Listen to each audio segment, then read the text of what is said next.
Bonjour à tous et bienvenue à ce petit live. Donc, a priori, des petits soucis de connexion qui s'annoncent d'entrée de jeu.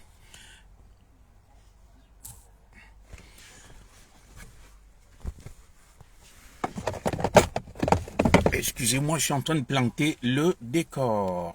Alors, il est donc 12h35 en France, probablement 12h passées 35 minutes à Ekalan Vous savez, j'ai décidé de prendre un temps de recul et de ne plus être omniprésent sur le virtuel. Toutefois, je vous avais promis que de temps à autre, je pouvais faire des petites sorties. Et je vais donc faire cette petite sortie qui ne va pas durer, qui n'ira pas au-delà d'une demi-heure. C'est vrai, j'ai l'habitude de l'annoncer, de dire que je ferai des petits lives qui vont pas durer, mais au final, ils finissent par durer. Et je sais que beaucoup m'ont cherché sur le virtuel depuis un bon bout et ne m'ont pas vu. Alors, je salue mes nombreux followers disséminés à travers le monde.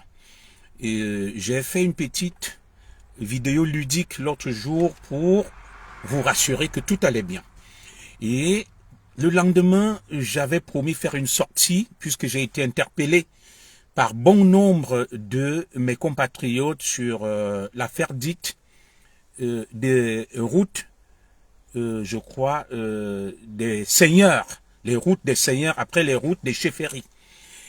Aujourd'hui donc, malgré ma diète virtuelle, je vais devoir aborder vite fait un petit sujet et ceux qui me suivent en différé auront le temps de me suivre parce que ma finalité sur le virtuel ou mon but ou mes objectifs, c'est pas en termes pécuniaires pour gagner de l'argent.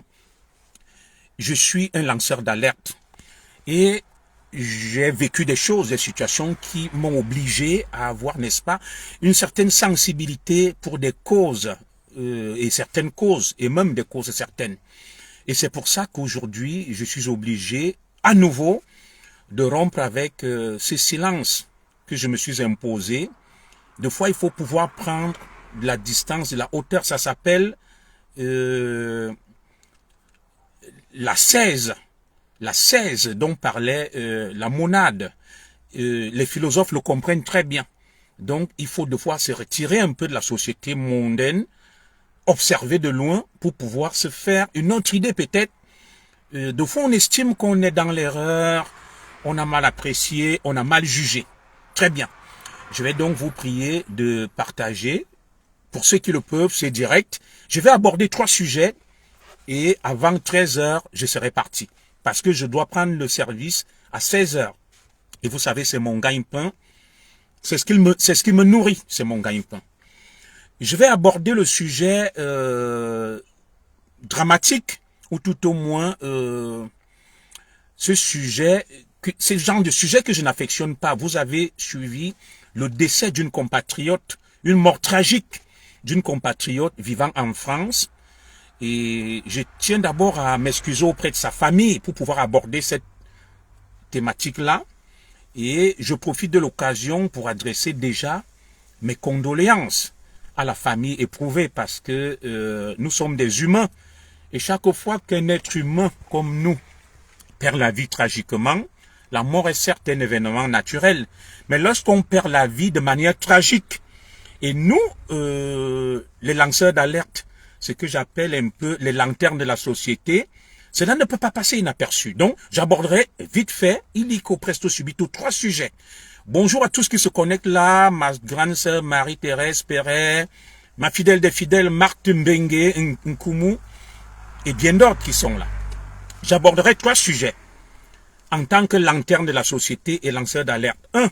Ce drame qui frappe la communauté camerounaise en France, ce qu'il est convenu d'appeler la diaspora.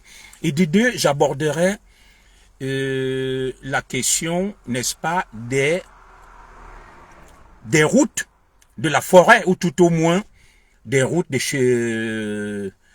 chefferies. J'ai été interpellé par beaucoup de mes compatriotes sur cette question.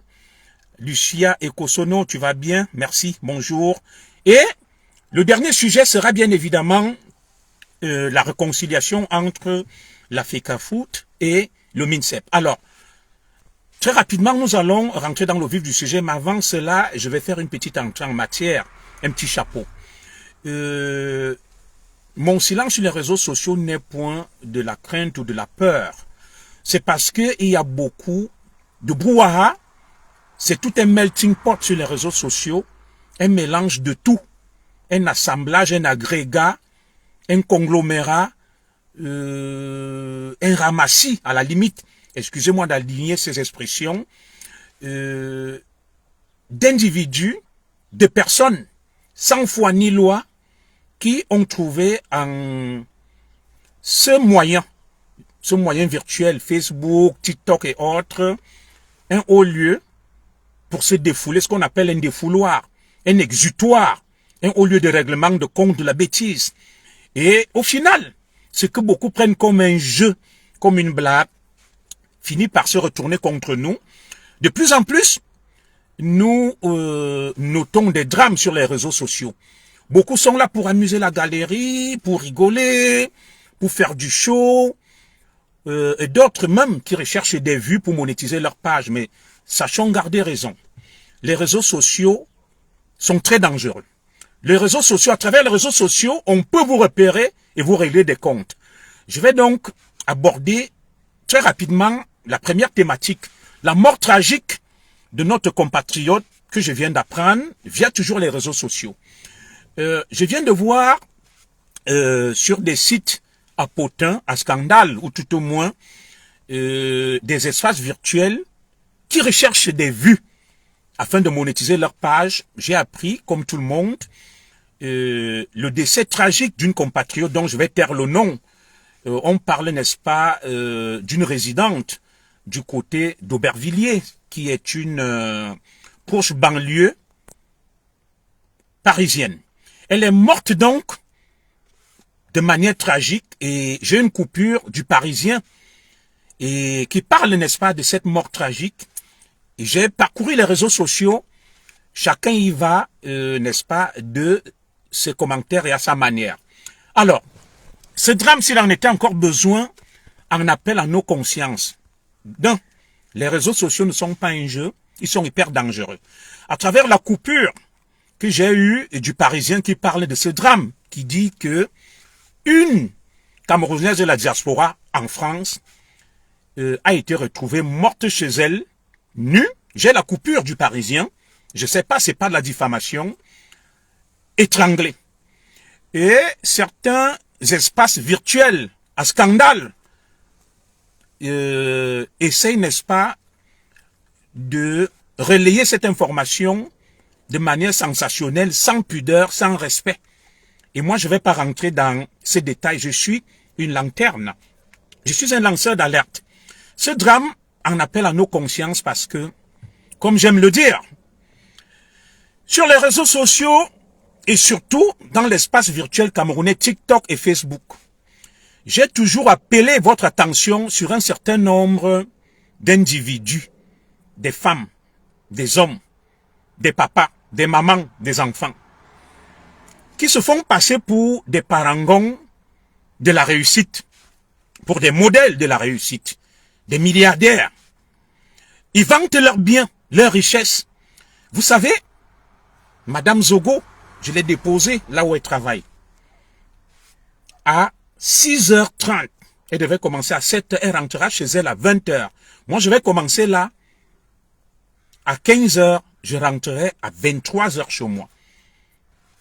Ma fratrie, ma progéniture est à l'école. D'autres sont en formation.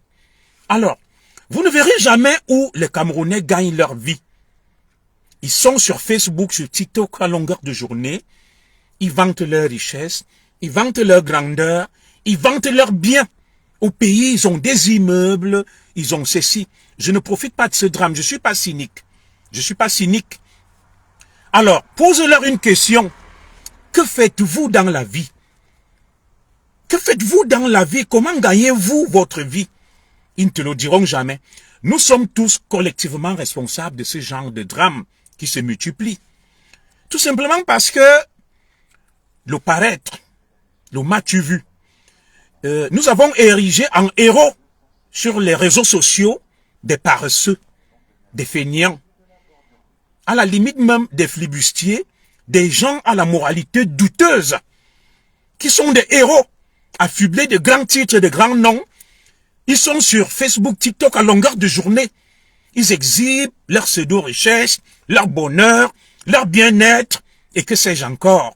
Des gens qui, en réalité, je salue, oh là là, ma coordonnatrice, Madame Chapuis, la belle. Alors, Madame Chapuis, qui est ma coordonnatrice, qui m'a beaucoup formé sur le champ politique, m'a donné beaucoup de conseils. Et j'ai compris, c'est même par rapport à elle que j'ai pris du recul sur les réseaux sociaux, que nous y allons avec notre âme, avec toute notre force. Voilà donc la vie du paraître. J'ai vu cette compatriote danser sur des vidéos, se faire acclamer. C'est bien la bonne humeur, la joie. Nous tous, nous allons partir un jour. La mort, personne n'est éternel. Alors, ce qui se raconte autour de cette disparition me scandalise. Je suis choqué. Alors, certains racontent des histoires de règlement de compte, une tontine qu'elle aurait bouffée, des gens l'auraient piégée. D'autres disent que elle aurait abusé, je donne pas de nom. Je donne pas de nom. Elle aurait abusé quelqu'un et c'est un règlement de compte. D'autres parlent du piment, ça va dans tous les sens. Moi, en tant que lanterne, en tant que pédagogue, en tant que lanceur d'alerte, j'appelle l'attention des uns et des autres sur cet exhibitionnisme qu'il y a sur les réseaux sociaux. Sachons garder raison. Le bonheur, c'est labeur, c'est bâti. On ne gagne pas sa vie par un coup de baguette magique. Vous connaissez des gens ici qui travaillent, qui bossent dur. Donc ma coordonnatrice qui est là, comme moi, ils sont venus en Europe, elles ont fondé des familles, elles ont un parcours de vie. Quelqu'un est sur Facebook, on va toujours le voir, il est en Papouasie, Nouvelle-Guinée, il est en Nouvelle-Zélande, il est à Conakry. Ils font des selfies, ils rigolent, ils montrent leurs biens, des immeubles, des richesses, des biens matériels, des habits. Ils sont dans toutes les fêtes, dans toutes les soirées. Tu te poses une question. À quel moment ils travaillent pour gagner leur vie? À quel moment ils s'occupent de l'éducation de leurs enfants? Qu'est-ce qui leur procure toute cette richesse? On rivalise d'adresse sur Facebook. J'ai construit un immeuble. J'ai des biens. Mais tu ne les verras jamais. Jamais te dire, je suis en train d'aller travailler. Voilà ce que je fais pour gagner ma vie. J'ai attiré votre attention dessus, que faites attention. J'ai lancé des challenges ici. J'ai baptisé cela le challenge de Komamougou. De Komamougou est un exemple. Pourquoi? Il va toujours te dire, je fais dans la soudure. Tu le vois en train de charbonner, de travailler pour gagner sa vie. Junior Zogo vous a montré plusieurs fois des vidéos de lui allant au travail. Allant au travail. Madame Zogo, allant au travail. Ceux qui me connaissent savent que je charbonne. Je vous ai parlé de mon parcours. Tout le monde le sait. Mais nous avons érigé en héros, en modèle des feignants, des paresseux, des flibustiers, des voleurs, des arnaqueurs, des escrocs, et tout simplement même des gens à la moralité douteuse. Moi, je respecte. Vous savez, excusez-moi, chacun sait pourquoi il est venu en Europe. On peut gagner sa vie autrement, en faisant ce qu'on veut, on est libre. Mais, sachons aussi qu'en gagnant sa vie par des procédés peu orthodoxes, la décence commande qu'on soit discret, qu'on soit calme, parce on sert de mauvaise conscience à ce que j'appelle la postérité et l'avenir. Nos enfants doivent avoir des bons modèles. La jeunesse doit avoir des bons modèles. Le modèle, c'est celui qui se lève, qui fait un effort, qui mène une vie honnête. Le modèle, c'est pas celui qui insulte à longueur de journée, qui se vante, qui vole, qui escroque, qui arnaque, qui pille, et à la limite, qui se livre à des activités douteuses, qui jette tout simplement l'opprobre, le déshonneur et la honte. Je ne les juge pas, je respecte, mais je vous dis, La décence commande la discrétion. Lorsqu'on mène une vie dissolue, lorsqu'on mène une vie dissolue, en bon français, je ne vais pas être blessant, j'utilise des euphémismes. Lorsqu'on mène une vie dissolue, lorsqu'on est un flibustier, lorsqu'on a une moralité douteuse, nul n'est parfait, moi-même je ne suis pas parfait. La décence veut qu'on soit discret, qu'on se taise. On ne peut pas être un arnaqueur, on vient se vanter sur Facebook, faisant croire aux gens qu'on a réussi. On ne peut pas être un escroc, on vient se vanter sur Facebook pour faire croire à la postérité, à nos enfants, qu'on a réussi. Non. On ne peut pas être un vendeur de ndongo, un vendeur, une vendeuse de ndongo, comme aime dire ma petite sœur Étoile Tribienne, j'aime bien ce mot-là, ndongo, ou de piment, et venir pomper l'air aux gens à longueur de journée. Qu'on est riche, on a des immeubles. Je vous dis, ces gens-là ne sont point des modèles, ils ne sont point des exemples. C'est tout simplement la mauvaise conscience collective des gens qui veulent embarquer notre jeunesse, nos femmes, nos maris, nos enfants, nos mamans, nos papas, nos grands-mères, nos grands-pères, vers la perte, vers ce que j'appelle la débauche. Ils ne sont en rien un modèle de réussite. Je vous le répète avec emphase, en insistant que cessez d'ériger en modèle, en héros, en exemple de réussite des bandits, des escrocs, des voleurs, des arnaqueurs, des gens vendant leur corps pour gagner leur vie. Je respecte leur choix. Ils sont libres de faire de leur corps ce qu'ils veulent. L'habeas corpus. Chacun est maître de son corps. Mais nous aussi, nous sommes sur la sphère publique en tant que lanterne de la société. En tant que lanceur d'alerte, je ne peux me taire face à de telles dérives. Oui, des drames qui se multiplient. Voilà, on va perdre des compatriotes dans des conditions tristes, qui ont fait des efforts pour venir ici. L'Europe, l'Occident offre assez de possibilités pour se former, pour s'instruire. Madame Zogo va faire une formation bientôt. Ça a été validé 8 000 € par son employeur. Moi-même, malgré mon cursus, je vais refaire une formation bientôt en ressources humaines et management, validée par mon employeur. Près de 8 000 €. C'est la formation continue, l'école en permanence, le travail, l'effort. Est-ce que l'exemple qui vous vient des États-Unis dans l'affaire Puff Daddy ne vous a pas assez édifié lorsque Junior Zogo vous dit que le monde n'est pas ce que vous voyez. Un pays n'est pas la somme des valeurs, symboles, inscrites sur les frontons de ses édifices publics. Liberté, égalité, fraternité, non. Un pays, c'est la pratique qui est faite au quotidien. C'est des exemples. Valorisons des vrais héros.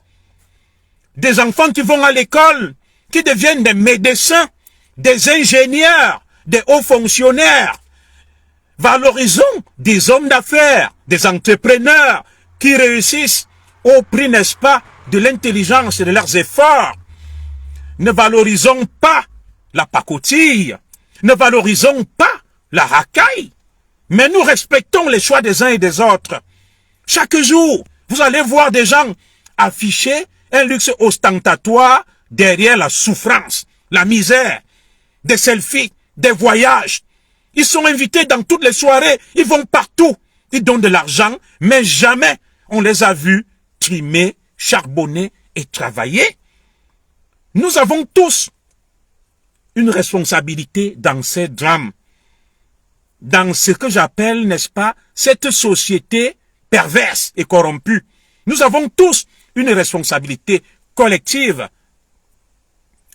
dans cette descente aux enfers, dans cette déchéance de notre société. Des ectoplasmes à longueur de journée, des gens qui méritent même qu'on les accompagne en disant « Ouh, voleur !» Je salue mon fils Mano Sabi. Nous avons une responsabilité collective Oh, j'ai construit un immeuble au Cameroun, j'ai 2 immeubles, j'ai fait ceci à longueur de journée. Vous allez voir des femmes qui viennent, n'est-ce pas, rivaliser d'adresse sur les réseaux sociaux, en train, n'est-ce pas, de se fondre dans des contorsions bouffonnes, en train, n'est-ce pas, de soulever leur saillie postérieure, où on vient vendre le piment sur Facebook. Et dans ce cas, qu'on soit clair, tu vas voir une maman, toujours en tenue légère, elle monte et descend, elle tourne les fesses, elle monte. Mais un peu de décence, un peu de pudeur. Tu ne les verras jamais aller travailler. Ils montent, ils descendent, toujours dans la fête. Ce que j'appelle les épicuriens. On ne peut pas fonder toute une vie en faisant la fête, en montant, en descendant, en vantant un bonheur illusoire, chimérique. Ils sont milliardaires dans leurs rêves. Et c'est à cause d'eux que nous avons ce genre de drame. C'est à cause d'eux que notre jeunesse est en perdition. C'est à cause d'eux, n'est-ce pas, que nos mamans quittent les mariages, qu'il y a désormais des divorces. C'est à cause de tout ça que nous vivons ce que nous vivons aujourd'hui. L'exemple qui nous vient des États-Unis, avec l'affaire Puff Daddy, devrait vous édifier. Tout le petit monde des États-Unis, les vidéos sont là, sont passées par Puff Daddy pour la réussite au prix du sang, la réussite au prix du déshonneur, la réussite au prix du satanisme. C'est pas de la réussite. Je salue ma sœur, Casse la Chicotte qui est là, la belle Casse la Chicotte. Oui, c'est pas de la réussite à longueur de journée. Vous allez voir des spécialistes de la joie sur Facebook, des vidéos, toujours avec telle star, avec telle célébrité, toujours en train de danser, de faire la fête. À quel moment vous gagnez vos vies? Que faites-vous pour mener un train de vie ostentatoire? Quelles sont vos activités? Quel est l'exemple que vous montrez à la postérité? Le monde nous regarde. Nos enfants nous regardent. Nos enfants nous observent. Nos enfants nous regardent. Est-ce que nos enfants auront pour modèle, auront pour héros des vendeurs, des vendeuses de ndongo et de piments? Non, je refuse de cette société dissolue. Est-ce que nos enfants auront pour modèle des fêtards qui font la fête H24 sans jamais justifier d'une quelconque activité? Je refuse de cette société perverse. Moi, le Zigli Junior Zogo, je refuse de cette société-là. Je suis une lanterne de la société. Je suis un lanceur d'alerte sans être parfait. Arrêtez, n'est-ce pas, de pomper l'air aux gens. Arrêtez de tromper les naïfs, les plus vulnérables, les plus fragiles, en leur faisant croire que vous nagez dans du bonheur. Vous ne nagez dans aucun bonheur. Vous menez tout simplement une vie du déshonneur et de la honte. Et lorsqu'on mène une vie du déshonneur et de la honte, on doit être discret. On doit se calfeutrer. On doit se cacher. On ne doit pas fanfaronner. On ne doit pas s'exhiber. On ne doit pas faire des pantalonnades. On ne doit pas se faire passer pour un modèle de réussite étant un arnaqueur. On ne doit pas se faire passer pour un modèle de réussite étant une péripatéticienne. On ne peut pas se faire passer pour un modèle de réussite étant un escroc, étant un braqueur. On ne peut pas se faire passer pour un modèle de réussite étant un paresseux. Quelqu'un dont on ne connaît qu'une activité. Moi, je vis dans un quartier chic, là, actuellement. Les gens sortent, ils se bousculent le matin pour aller au travail, pour gagner leur vie. Ils gardent des véhicules, du luxe partout. Ils ont acheté des maisons. Ils ont un peu de tout chez eux. Ils charbonnent. Voilà des exemples. Nous avons des gens ici qui méritent de nous édifier. Une diaspora positive.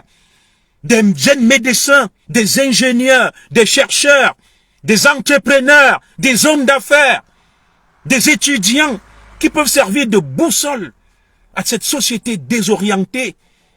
Nous ne voulons plus de ces faux modèles. Nous ne voulons plus de ces contre-exemples. Nous ne voulons plus, n'est-ce pas, de ces flibustiers, de cette racaille qui corrompt les mœurs. Regardez ce qui se passe avec l'affaire Puff Daddy.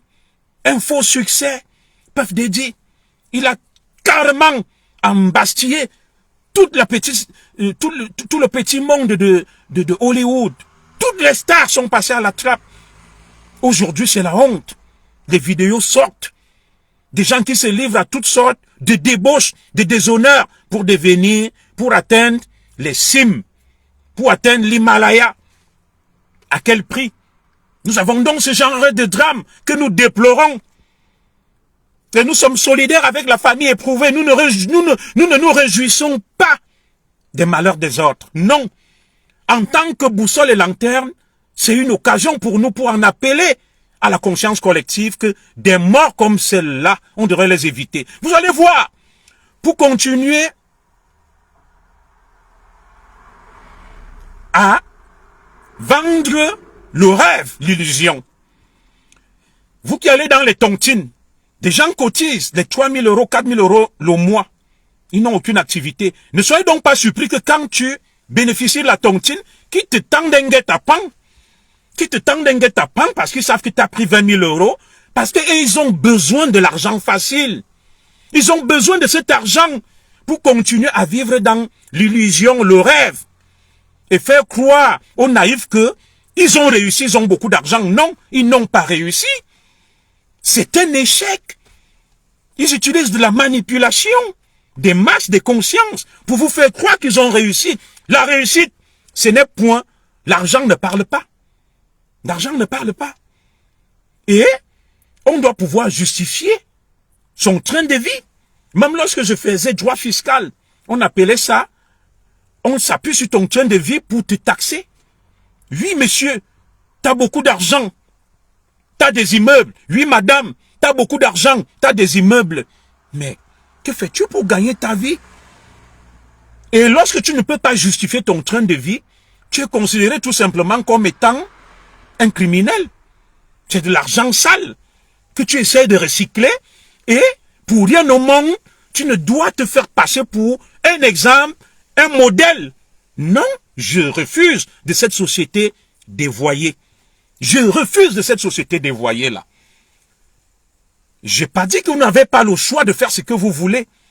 Oh, l'école n'est rien. Oh, ceci. Non, on ne peut pas vivre dans une société faite d'illettrés, d'analphabètes, de paresseux et des gens à la moralité douteuse se livrant à toutes sortes de débauches et d'activités illicites et illégales qui vont venir parader par la suite comme étant des modèles de réussite. Moi, le Zigli, je dis non à cette société dévoyée. Je dis non à cette société corrompue. Je dis non à cette débauche et je dis non à ce rêve qu'on veut vendre. Et je m'insurerai toujours en faux contre tout cela afin d'éviter des drames comme celui qu'on est en train de vivre là. L'exemple qui nous vient des États-Unis est assez édifiant. L'affaire Puff Daddy. Des gens qui ont livré leur vie, qui se sont sacrifiés pour la gloire. Aujourd'hui, ils rasent les murs. Puff Daddy a réalisé des vidéos sur eux. On a retrouvé des milliers de bouteilles d'huile pour bébés, des lubrifiants, des stars qui ont subi toutes sortes d'humiliations pour atteindre l'Himalaya. Et vous verrez ces gens-là, ils vont jamais sourire. Ils n'ont pas la joie de vivre. Et Carl Junior Zogo vous le dit, que il y a un monde visible et un monde invisible. Il y a un monde parallèle avec un cooptage à partir des nébuleuses, à partir des choses opaques, à partir des choses vicieuses. C'est des nébuleuses, c'est des mafias, où les gens se livrent à toutes sortes d'orgies.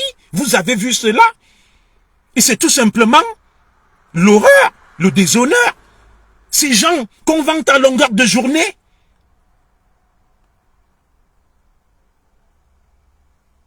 Ces gens qu'on vante à longueur de journée, qui en réalité devraient se cacher. Une gloire nulle, éphémère, évanescente. C'est de l'illusion. Je vous dis, l'argent n'est pas facile. Vous imaginez quelqu'un qui va charbonner, qui sort le matin, qui balaie les rues, qui est vigile, qui est infirmière, auxiliaire de vie et autres que sais-je encore, pour gagner le SMIC, 2000 euros. Et vous pensez que d'autres, dormant chez eux, auront des milliards pour rien? Non, vous êtes naïf. Vous êtes naïf. Je dis, vous êtes tout simplement naïf. Le bonheur se trouve au-delà des ronces et des épines. Pas de rose sans épines. Celui qui va venir vous dire que il peut faire de vous un milliardaire, vous donner, regardez, même sur les réseaux sociaux, lorsque quelqu'un va vous faire un virement, nous, les influenceurs, les lanceurs d'alerte et autres, des gens nous font des libéralités. Mais ces libéralités ne sont pas gratuites. Quelqu'un qui va venir, il t'offre 2000 euros. Et il m'a donné des étoiles pour 2000 euros, 3000 euros. Regardez la vie de ceux qui bénéficient de ces libéralités. Les gens font tout simplement le saraka sur vous. Bonjour ma BS, ma Fonyomeni, Valérie Bessala et tout. Des gens font tout simplement du saraka sur vous. Ils sont en train de payer la dîme satanique sur vous. Ils lavent leur malchance sur vous. La vie facile. Oui, c'est ça. Ils sont en train de prendre vos chances. De finir avec vous. Oui. Ils finissent avec vous. La vraie vie, c'est en faisant des efforts. Mes chers amis, si la vie était aussi facile que ça, pourquoi d'autres iraient travailler, trimer, bosser dur pour gagner leur vie? Et d'autres vont dormir, ils ont des milliards. Non. La vie n'est pas aussi facile que ça, mes chers frères. Cessez de suivre ces contre-modèles, ces contre-exemples. Mais je respecte leur vie. Je ne m'attaque pas à toutes les sœurs et tous les frères qui ont décidé, qui ont fait leur choix d'aller chercher leur vie autrement. Mais je les invite tout simplement à la discrétion, à la pudeur. On ne peut pas construire une société, un pays, sur la base de la débauche, de la perdition, du vice. Non. Un pays a besoin des médecins, des ingénieurs, des chercheurs, des maçons, des menuisiers, des soudeurs, des philosophes. Oui. Un pays a même aussi besoin des vendeuses de piments. Et des vendeurs de piments, c'est vrai, pour agrémenter la vie, mais ceux qui le font doivent le faire de manière discrète et professionnelle. Tu ne vas pas venir sur les réseaux sociaux, tu vends le piment, tu agresses, tu tues. Dès que ton frère bouffe une tontine, tu montes des gens, on parle agresser comme notre pauvre sœur, vous escroquez des gens, vous arnaquez les vieux moukala, et vous vous faites passer pour des exemples de réussite. Non. Le Zigli est obligé, un moment, un temps soit peu, de sortir de sa réserve. Je suis une lanterne, une boussole. Je ne peux pas laisser prospérer de telles choses.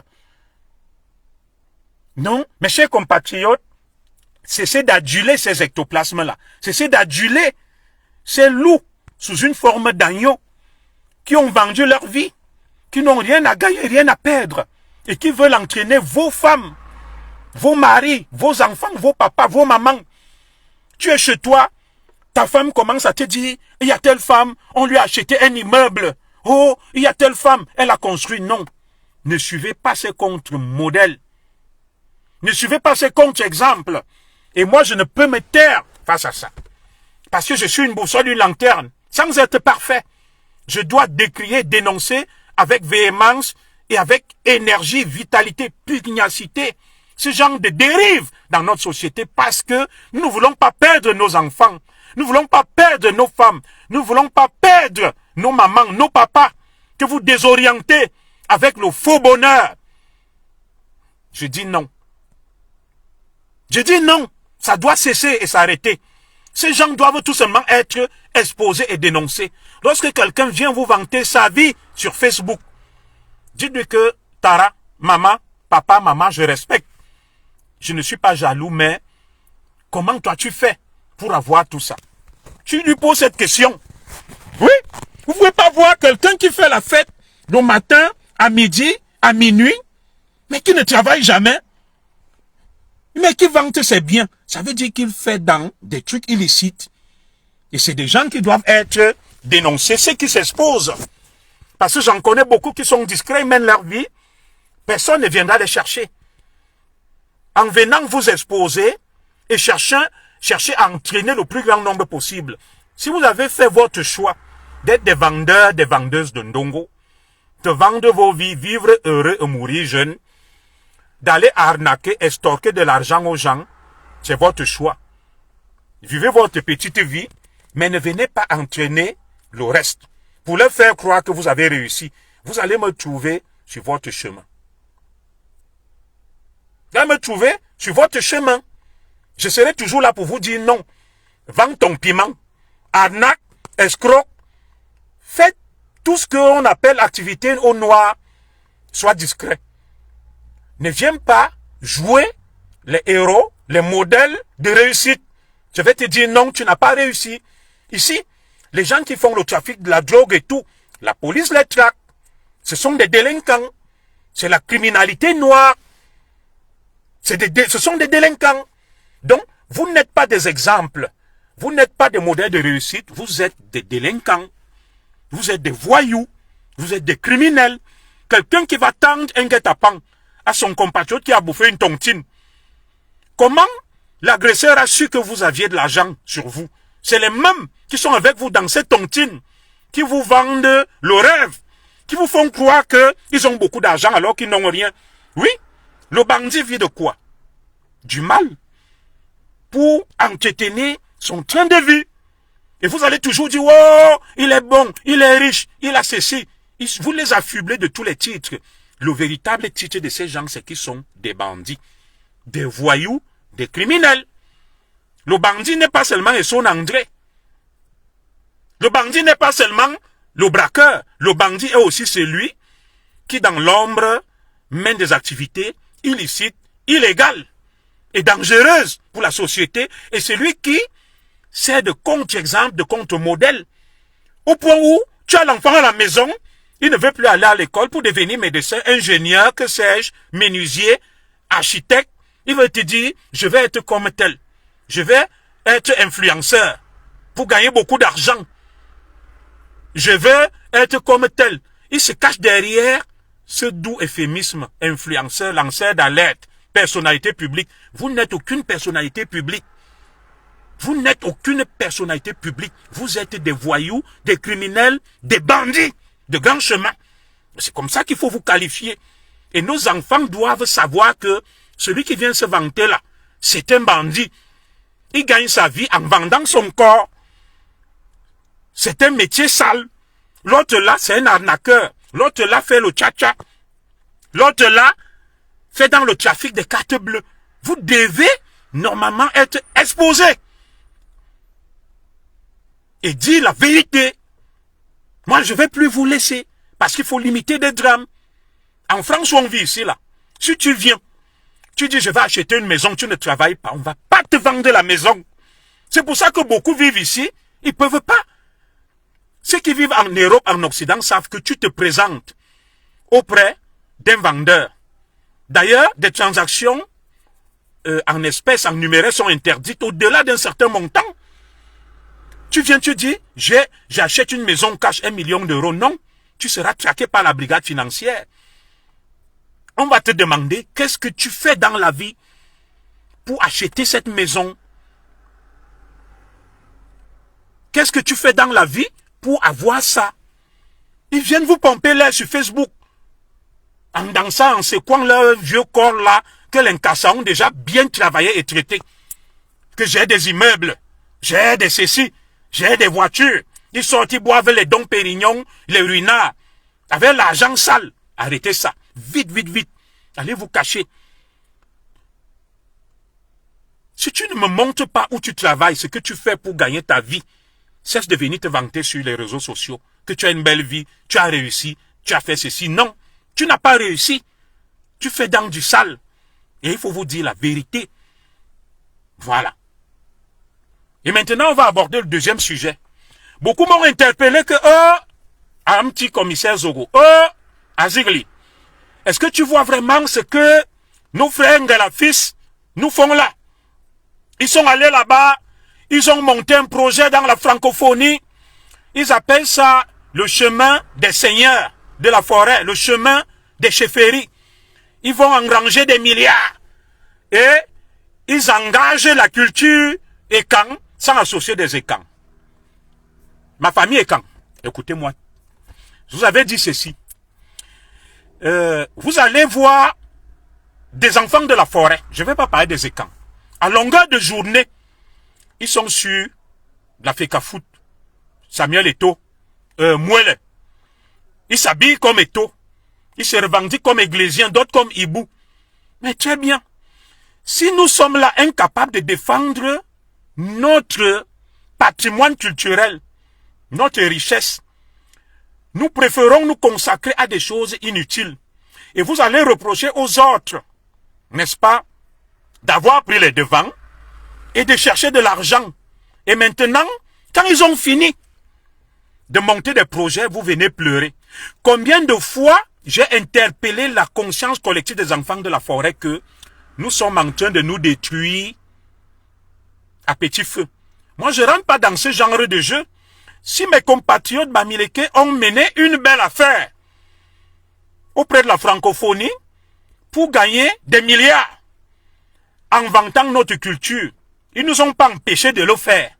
Ils ne nous ont pas empêchés de le faire. Ces vieux combats dans lesquels je suis rentré à l'époque, je n'y entre plus. Je suis solidaire de ma communauté lorsqu'elle est abusée. Il y a eu des affaires. L'affaire des terres d'Olézoa, l'affaire de Tel, l'affaire de Biwombane, l'affaire de la vallée d'Untem. On n'a vu personne. Alors, lorsque je vous ai dit ici que on ne peut pas avoir une communauté qui se contente de gérer le pouvoir politique des enfants de la forêt, qui se contente de gérer le pouvoir administratif, pendant ce temps, les autres investissent, cherchent des milliards, font dans les affaires, mais nous avons la haine. Notre seul frère qui est sorti comme Amourou Belinga, on le prend, on le jette en prison. Je n'ai pas dit que Amourou Belinga, s'il a fait quelque chose, qu'il va falloir le laisser bénéficier de l'impunité. C'est pas ce que je dis. Alors, ce qui va préoccuper les enfants de la forêt, les Bassa, les Douala, les Bétis, c'est le paraître. Je suis sous-préfet, je suis préfet, je suis agrégé en philosophie.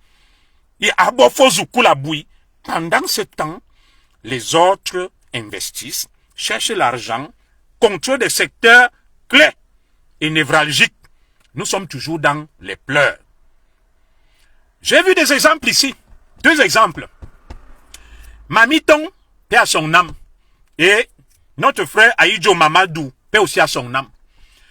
Lorsque nos frères Bamileke se mobilisent pour cotiser de l'argent pour Mamiton, il y a eu une grosse cagnotte. Des gens commencent à crier, à hurler. Ils sont venus me voir quand petit commissaire. Vraiment, tu vois ça, les Bamileke, quand c'est leur frère, ils cotisent, voilà. Mais je leur ai dit que, Ababadjan, Ambotara, qui vous a empêché de cotiser pour les vôtres? Voilà Aïdjo Mamadou, voilà Mat Zambo. La meilleure façon de répondre donc à nos compatriotes Bamileke est de mobiliser aussi des fonds pour Mat Zambo, pour Aïdjo Mamadou. Vous venez pleurer auprès de moi que quand ça concerne un artiste, une célébrité de la forêt, il ne cotise pas. Mais est-ce que cela vous empêche de cotiser pour les vôtres? Cotiser pour les vôtres.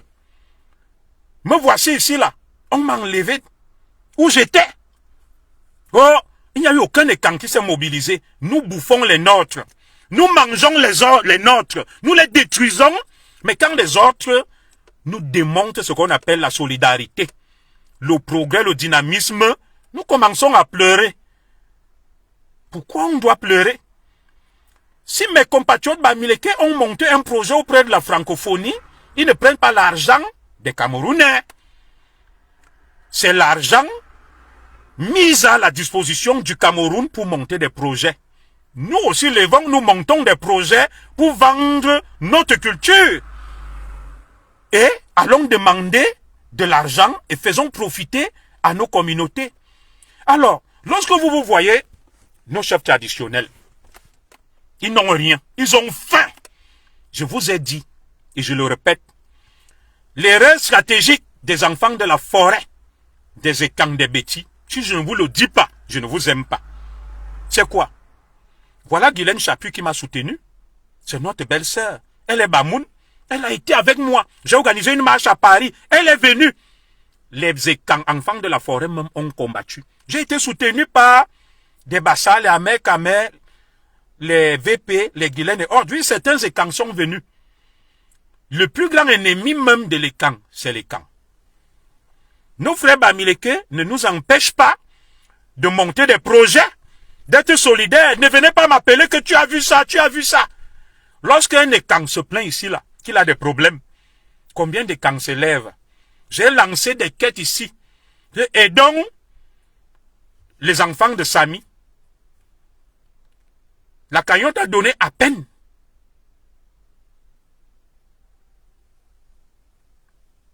Oui, la cagnotte a donné à peine 1000 euros. Hein, ma sœur Françoise Ngwane Moronana. On n'était pas au courant de ce projet. Je suis d'accord avec vous. Est-ce qu'ils sont obligés de vous mettre au courant de leur projet? Non. Faites les vôtres. Allez auprès de la francophonie, il y a des projets, il y a des fonds. Oui, vous montez aussi des projets pour vendre notre culture. Au lieu de rester seulement à travers la haine, la jalousie. Dès qu'il y a un Ekan qui lève la tête, je suis allé ici à Strasbourg pour soutenir ma communauté, pour qu'elle s'organise. Quand je suis rentré de là-bas, j'ai été mangé dans toutes les sauces. Les gens qui m'insultent le plus, ce sont mes frères Ekan qui m'attaquent le plus. Moi, j'ai été en vacances en Bretagne. J'ai été reçu par la communauté Bamileke comme un prince. Je suis entré dans la plus grande boîte de nuit, je crois Lanster. Je salue le gérant de Lanster à, comment on appelle cette ville-là, du côté de Lorient. Il m'a posé des champagnes, des whisky. J'étais la guest star. Mais si moi, le dirigeante même, dans un truc qui appartient à un Ekan, il va dire qu'à celui-là même, il est venu faire quoi ici? Nous n'aimons pas les nôtres. Lorsque un Ekan tombe, moi j'étais commissaire de police, lorsque je suis tombé, les Ekans étaient en joie, au lieu de pleurer qu'on a perdu un des nôtres. À Lanster, Manga Jolie, j'ai été reçu comme un prince. Comme un prince là-bas. Alors je dis ceci. Je dis ceci. Si nous voulons survivre, nous devons corriger les erreurs stratégiques des Ekans. Quand je suis arrivé en Europe, la première question que les autorités françaises m'ont posée, c'est que, commissaire Zogo, commissaire Ebene, vous êtes des Ekans. Comment deux Ekans, à moins de 30 ans de commissaires de police, peuvent aller en exil alors que c'est des Ekans qui dirigent le pays? Et c'est deux Ekans qui nous ont causé des ennuis. Mbengo, Edgar Alain, et Jean-Marie Atanamabara, ce n'étaient pas des Bamileke qui m'ont envoyé en exil.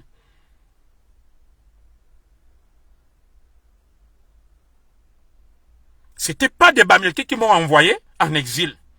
Alors, lorsqu'on est au Cameroun, les Ekans se vantent d'être aux responsabilités. Alors, qui vend les postes aux Bamileke? Ce sont les Ekans. Ils se contentent de jouer le mauvais rôle. Les mêmes qui leur donnent l'argent vont les exposer. On vend tout. On vend les actes. Vous pensez que les Ekans ne vendent pas les faux actes à tous les Camerounais, compris les Bamileke? Oui, ils vendent. Vous pensez que les Ekans ne prennent pas de l'argent pour nommer des Camerounais, compris les Bamileke? Oui, ils prennent. Si nous avons décidé donc de remettre de l'ordre, de contester, contestons tout. Voilà notre ministre Yerayi, je l'appelle en Néton, mon grand Yerayi, qui traite des histoires de terrain, qui brade, qui donne tout à nos compatriotes Bamileke. Pourquoi vous reprochez à nos compatriotes Bamileke d'utiliser le point faible des Ekans, qui est le goût du lucre, l'amour de l'argent? Ils doivent utiliser ça. Ils ont étudié notre communauté. Ils ont étudié notre société et ils utilisent nos failles, nos défaillances. Reconnaissons-le. L'Ekan va à l'école, il va chercher à entrer à l'ENAM, à l'école de police. Et comme les autres Camerounais, hein, mais nous avons une responsabilité parce que c'est un Ekan qui dirige le Cameroun. Les autres s'en foutent. Ils utilisent nos faiblesses et c'est nous qui sommes comptables de la gestion du Cameroun depuis 42 ans. C'est pas eux. Alors, si nos frères ont compris que tu peux tout acheter entre les mains des écans, pourquoi vous voulez pas qu'ils profitent de ça? Ils vont profiter de ça. On vend tout. Tu trouves quelqu'un qui occupe un poste, tout s'achète. Les concours administratifs s'achètent. Quelqu'un inspecteur des impôts, il devient milliardaire. Quelqu'un est douanier, il devient milliardaire. Quelqu'un inspecteur du trésor, il devient milliardaire. Quelqu'un est un policier dans la route, il construit des maisons, il s'enrichit. Les magistrats, c'est la corruption des ripoux, partout. Ça, on ne le conteste pas. Non, notre société a un problème fondamental. Nous devons revoir nos paradigmes. Nous devons revoir notre moralité. Nous devons revoir même nos valeurs. Ah oui. Quand aujourd'hui nous pleurons, on prend Amour Belling, on jette en prison, on prend tel, on jette en prison. Qu'est-ce que vous voulez? Il y a l'injustice partout. J'ai appris une affaire là que un anglophone journaliste en prison, condamné par le tribunal militaire à 10 ans pour diffamation. Pour diffamation et des délits qui relèvent même des amendes. Mais en même temps, vous allez voir une affaire comme celle où des gens ont été relaxés là, impliquant un très haut dignitaire du commandement militaire. Ils sont relaxés, ils rentrent chez eux. Ils rentrent chez eux. Mais un journaliste qui a osé parler, le tribunal militaire lui inflige 10 ans. On dit, est-ce que la diffamation mérite qu'on condamne quelqu'un à 10 ans d'emprisonnement? Sont sérieux? Vous savez, je vais vous parler d'une affaire ici, là, où l'avocat de mon grand frère Zorandela s'est vanté qu'on m'a condamné. Il a porté plainte contre moi que diffamation. Après, il s'est vanté, je n'étais pas à l'audience. Le tribunal m'a mis une amende de 1000 €, il est venu dire condamné. Bon, en France, personne ne va en prison pour des délits d'opinion que diffamation, machin. Non, ça c'est des petites amendes. J'ai fait opposition parce que j'étais pas à l'audience. Et l'affaire va repasser bientôt. Voilà. Comment on peut condamner un journaliste à 10 ans de prison ferme? Parce qu'il a parlé, mais des histoires où on entend des milliards, que des gens arnaqués de hauts dignitaires, des grands noms sortent, on les relaxe, ils rentrent chez eux. Et vous, vous êtes dans cette société-là. Vous venez me dire que les Bamileke ont monté tel projet. Ils ont utilisé le nom et la tradition des écans, le nom des écans pour s'enrichir. Qu'est-ce qu'il y a de plus grave entre envoyer un malheureux en prison qui prend 10 ans et aller parler d'une affaire, d'un argent qui ne me regarde même pas, l'argent de Moukala? Non, je vous dis non. Moi, je ne rentre pas dans ça. Je ne rentre pas dans ça. Voilà le pays. La corruption, l'affaire Glencore, des milliards, personne n'en parle. Covid Gate, des milliards, personne n'en parle. La Can Gate, des milliards, personne n'en parle. Savannah Energy Gate, des milliards, personne n'en parle. Les hautes institutions, personne n'en parle. Mais on est là. On brade les terres. Le ministère des Domaines. Voilà des drames qui commencent. Personne n'en parle, mais vous venez m'embarquer dans une histoire sans queue ni tête. Voilà, il y a ici notre grand qui donne toutes nos terres à nos frères Bamileke. Ça, ce n'est pas grave pour vous. C'est très grave. Si nos compatriotes Bamileke ont trouvé un créneau pour prendre même un peu de l'argent au blanc et aller redonner même à nos chefs qui meurent de faim. Bon, je peux comprendre que la démarche heurte. Ils auraient dû associer les notabilités de chez nous. Bon, je l'entends, je le comprends. Mais allons vers eux. Disons-leur que, bon, les frères, vous avez votre culture dans la nôtre. Si vous venez mener un projet s'appuyant sur notre culture, associez-nous, associez nos chefs. Sur ce plan, au niveau de la démarche, je l'entends. Mais nous ne pouvons pas nous lever, commencer à dire non. Il y a plus grave que ça. Il y a plus grave que ça. Vous êtes levé ici, sur l'affaire Mouele Eto. Vous avez sorti les organes, vos tripes. Vous avez sorti vos organes et vos tripes. Les voilà qui se sont réconciliés. Vous avez dit ici que vous mettez vos tripes sur des affaires dont vous ne maîtrisez ni les tenants ni les aboutissants. Vous savez, dans les sectes dans les sectes, les gens peuvent venir faire semblant. Je n'ai pas dit que le Pichichi ou moi, ils sont dans les sectes. Ils peuvent venir faire semblant le jour de se combattre. Et je vous ai dit que je maîtrise beaucoup de choses dans le monde des initiés, sans avoir été initié. J'ai une culture. Est-ce que je vous ai expliqué que certains, dans ce monde ésotérique, utilisent la colère et vous déchargez une certaine énergie quand vous êtes en colère. Ils absorbent ces énergies-là, ça les revitalise, ça les rajeunit. Vous ne l'avez pas compris. Et je vous avais dit que dans l'affaire Fekafout, Minsep ou Eto Mwele, il n'y aura ni gagnant ni vainqueur, ils vont finir par s'arranger. Parce qu'ils savent où ils se voient. Mais vous, vous êtes là, à longueur de journée. Vous entretuez. Voilà le pays. 2025 approche. Où est le président Biya? On ne le voit pas. Le président Biya est allé en France. Le président Biya est retourné au Cameroun. Le président Biya est allé en Chine. Il est revenu. Le président Biya est à Genève. C'est monté, c'est descendu, des rumeurs montent et descendent. Voilà le pays au bord du chaos. Vous avez vu cet affrontement qui annonce ce qui va se passer dans l'avenir. Au FEMUS, qui appartient à l'un des responsables du BI, Eran Moss. La police va, pour faire appliquer la loi, des éléments du BI s'interposent. C'est la guerre entre la police et le BI. Ça, c'est des signes annonciateurs de ce qui va se passer bientôt. Et, comme j'aime vous le dire, nous, on vous a tout dit, on vous a tout expliqué, et nous, on ne parle plus. On regarde, petit à petit, sans être dans ce que j'appelle la sinistrose, le cataclysme. Nous vous avons tout dit, que ce qui arrive là, ce qui se prépare au Cameroun, sera très grave. Ça sera compliqué. J'ai fait des directs avec d'autres, et maintenant, nous regardons avec les yeux. Et ce n'est plus loin. Ça annonce l'ombre des choses à venir. Le pays est à terre. Il n'y a pas de justice. C'est la cour du roi Péto. Chacun fait ce qu'il veut au Cameroun. Et vous m'appelez ça pays? Non.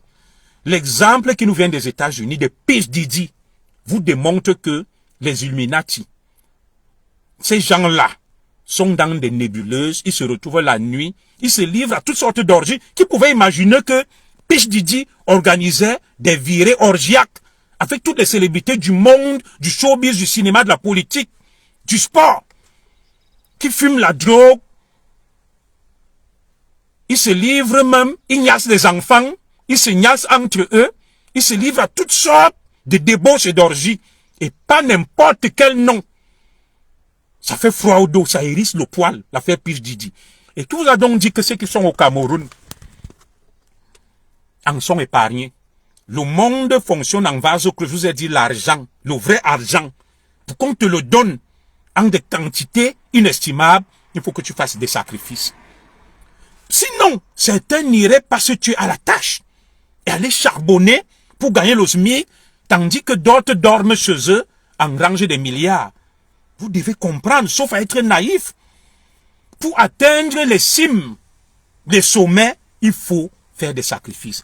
Et chez ces gens-là, il y a ce qu'on appelle la loi du silence, l'omerta, la solidarité de frères, la mise en scène. Quand ils seront devant vous, ils vous appellent les profanes, les néophytes. C'est un peu comme deux sorciers. Vous voyez, les sorciers, la nuit, sont amis. Quand ils se retrouvent le jour là où il y a une cérémonie, font semblant de lutter, de s'insulter, de se combattre, cherchant les profanes, les naïfs. C'est exactement ce que ces gens font. Ils sont du même clan, de la même équipe. Ils savent ce qu'ils font. Ils savent ce qu'ils ont donné en sacrifice. Vous venez me montrer la vidéo du ministre qui marche comme une femme.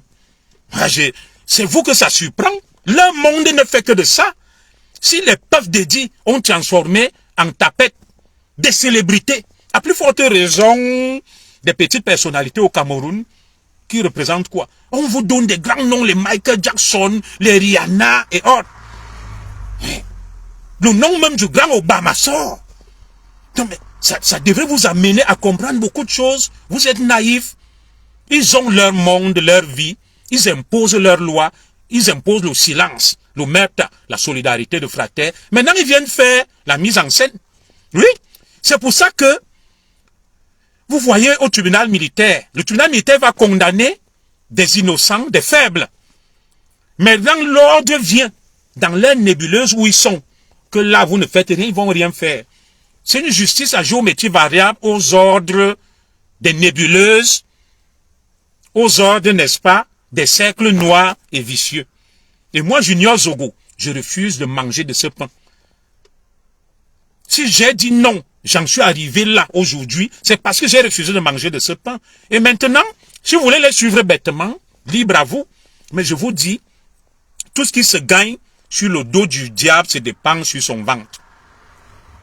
Le diable, Lucifer, Belzébuth, Mammon t'élève. Après, c'est la dégringolade, la chute vertigineuse. Vous avez vu ça, non? La pesanteur, la loi de Newton, quand il n'existe plus. Ah oui, la chute vertigineuse. Oui, il n'y a rien pour rien. Donc ne venez pas me dire que Paul Biya ou commissaire, est-ce que l'affaire qu'on entend là est vraie? Est-ce que le président est en bonne santé? Ça ne me regarde pas. Le pays est tombé depuis. Et, comme vous êtes des naïfs, nous nous acheminons tout simplement vers la fin. Tout ce que vous voyez là, c'est la fin. Tous le savent. Ils se sont préparés et ils attendent le signal. C'est tout. C'est tout. Et je vous ai dit que tous ceux qui ont évolué de cette manière, la fin de l'histoire est pareille. Elle est pareille. Il n'y aura pas de miracle camerounais ou d'exception camerounaise.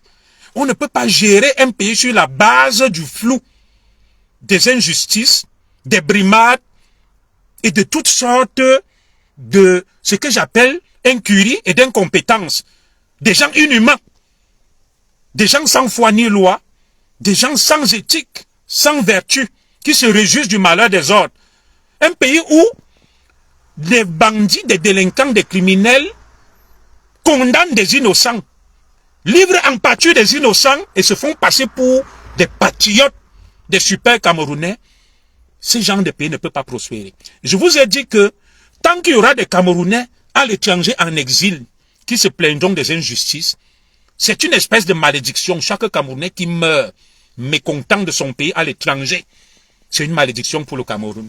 Et pour stopper ça, il faut réconcilier les Camerounais, faire rentrer tout le monde chez lui et faire la paix. Vous voyez ce qui se passe en Extrême-Orient, au Moyen-Orient, ou disons au Proche-Orient.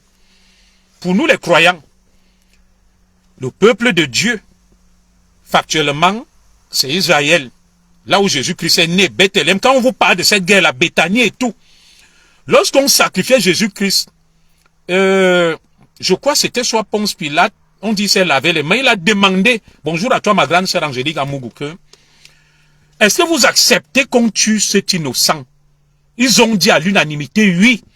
Nous acceptons non seulement qu'on le tue, mais que son sang retombe sur nous et sur des générations entières. C'est la même région où vous voyez les armes parlent là.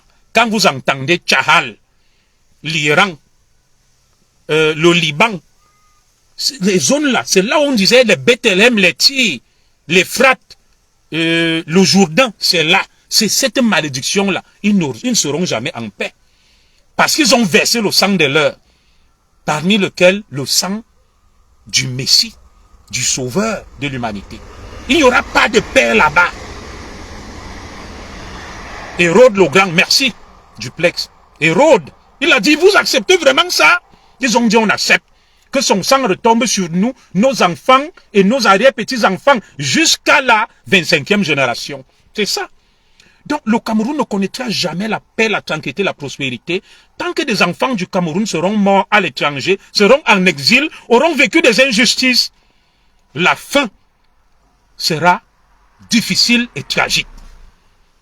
Ce dont le Cameroun a besoin, c'est d'une pacification, d'une réconciliation, qu'on repart les injustices. On dit tous les enfants du Cameroun, nous vous demandons pardon, c'est le pays, la terre de nos ancêtres, rentrez chez vous. pardonnez-nous. Faisons la paix, on s'embrasse, on fait une grande fête, on mange, on boit. Si on peut réparer ce qu'on a pu causer comme tort, on repart. Et on repart sur de nouvelles bases. Mais tant qu'il y aura des injustices, le sang des Camerounais qui réclament justice, morts et tués par certains qui sont là, qui se font passer pour des saints, alors que leurs mains sont imbibées de sang, malheureusement, le Cameroun ne connaîtra ni la paix, ni la tranquillité. Vous pouvez dormir en paix, que je suis magistrat, je suis colonel, je suis général, je suis commissaire, je suis inspecteur des douanes des trésors. L'affaire de Zogo là, c'est un petit bavard sur Facebook. Zogo qui va mourir à l'étranger, le sang de Zogo va réclamer justice. Et le Cameroun sera hanté. Les enfants du Cameroun qui vont mourir à l'étranger comme la Piro de Mbanga et autres, il faut rapatrier les corps comme Amadou Ahidjo. Faire des rituels, une cérémonie. Réconcilier les Camerounais. C'est pas pour rien que les enfants vont sur les tombes des ancêtres, des parents. Ils vont prier et demander pardon. Le sang des Camerounais versé, sans qu'ils n'aient obtenu justice. Les Camerounais morts à l'étranger, hors de leur terre natale. C'est pour ça que la Bible dit, ne prive pas quelqu'un de sa terre, de son pays. C'est la malédiction que tu portes. Vous déportez des Camerounais qui quittent leur pays, qui vont en exil. Et vous pensez que vous allez avoir la paix là. Il n'y aura pas de paix. C'est ces esprits démoniaques qui vous hantent, qui vous hanteront. Toi, tu te lèves, tu t'appelles Edgar Alain Mbengo. Tu t'appelles Atangna Mabara. Tu revoques de la police Junior Zogo. Âgé de moins de 30 ans, et Benabel Paul Kerning Kerbaï, mort, perd son âme. Tu dis, les 3 commissaires ont pris 1 million à une journaliste occidentale. Toi-même, dans ton trésor mal acquis, tu as des milliards. Comment penses-tu que tu peux vivre en paix et avoir la paix, la tranquillité, parce que tu as sacrifié des innocents alors que toi-même, tu es un criminel. Donc, ni Mbengo, ni Atang Mabara n'auront jamais la paix tant que Kerbaï qui est mort n'aura pas obtenu justice, lui et sa famille, ses enfants, ses veuves. Donc, le Cameroun a encore intérêt, alors que nous sommes vivants et bénis. Albert Léopold Junior et d'autres enfants du Cameroun, victimes d'injustice qui ont quitté le Cameroun, de réparer ça, tant que nous sommes encore vivants. De nous dire, ce que vous avez subi est inacceptable que toi, Zoran Mongo, âgé de moins de 30 ans, ayant fait tes études, tes parents se sont sacrifiés, et Béné et d'autres, Kerbaï et d'autres. Quelqu'un vient, il pille le pays, mais il vous sacrifie et vous allez en exil, ils n'auront pas la paix. Parce que Kerbaï qui est mort là, il a laissé des enfants, des parents, une femme, là, une famille qui réclame justice. Dans sa tombe, il réclame justice. Et Mbengo, Atang Mabara, qui ont provoqué cette injustice, les enfants vont subir ça jusqu'à la 10e génération. S'ils ne partent pas demander pardon à la famille de Kerbaï. Donc ils ont intérêt, tant que nous sommes vivants, moi Zogo et Béné, les Lapiro de Mbanga et d'autres morts ici, mécontents d'arranger ça. Et s'ils n'arrangent pas, vous serez surpris que le mal prospère au Cameroun, on ne comprend même pas où va le pays. Vous venez me demander quoi le président Paul Biya. Le président Paul Biya est là où il devrait être. À travers sa manière de gérer le pays, il est là où il devrait être. Et il subit, sans me réjouir, ce qu'il devrait subir. Sans me réjouir, nous tous nous arriverons là. Parce que on ne peut pas te confier un pays. Tu laisses certains abuser d'autres. Et tu es content, et toi tu crois que ta fin sera bonne, tes enfants vont... Non, ils vont pas prospérer parce que les enfants des autres ont subi. Des enfants des autres ont subi, donc tes propres enfants vont aussi subir. Les enfants de tes enfants vont subir. Jusqu'à la 10e génération, comme Israël le subit là. Israël ne sera jamais en paix. Je ne suis pas pro tel ou tel, mais ils seront jamais en paix parce que ils ont fait subir les leurs. Et ils récoltent ce qu'ils ont sémé. Et c'est comme ça, c'est une loi de la vie. C'est une loi de la vie. Donc faisons du mal aux autres Buvons, mangeons, on est content. Aka, Zogo est parti là-bas. Nous, on est des commissaires divisionnaires. Je suis directeur de la police des frontières. Je suis directeur de la police judiciaire. Je suis délégué provincial. Moi aussi, j'aurais pu être à ce stade. Mais vous n'êtes pas indigné. Vous n'avez pas dit non. Vous continuez à vivre dans l'indifférence et vous allez subir. Vous aurez la même fin que ceux qui cautionnent le mal, l'injustice et qui ont tué injustement, qui ont sacrifié injustement. Nous les autres aussi, nous vous maudissons que vous n'aurez jamais la paix et la tranquillité. Parce que nous, vous nous avez livrés en pâture. Vous nous avez privés de nos pays, de la terre de nos ancêtres. Vous en serez aussi privés. Et si vous n'en êtes pas privés, vos enfants, vos arrière-petits-enfants, sur 10 générations, vont subir ce que nous subissons. Ça s'appelle le karma. Ça s'appelle le karma, c'est simple. N'allez pas chercher midi à 14 h, la loi du karma. Qui tue par l'épée, périt par l'épée. Tu fais subir l'injustice aux gens, tu la subiras, tes enfants la subiront, tant que tu ne vas pas faire un rituel pour désexorciser le mal. Que j'ai fait du mal, j'ai versé le sang. Je veux que cette malédiction s'arrête. Je viens demander pardon à la famille de Kerbay. Je viens demander pardon à la famille de Zogo. Je viens demander pardon à la famille de Béné, de la Piro de Mbanga, de Pius Ndiawe, de Monseigneur Bala, de Martinez Zogo et autres. Vous ne connaîtrez jamais la paix. Vos enfants ne connaîtront jamais la paix.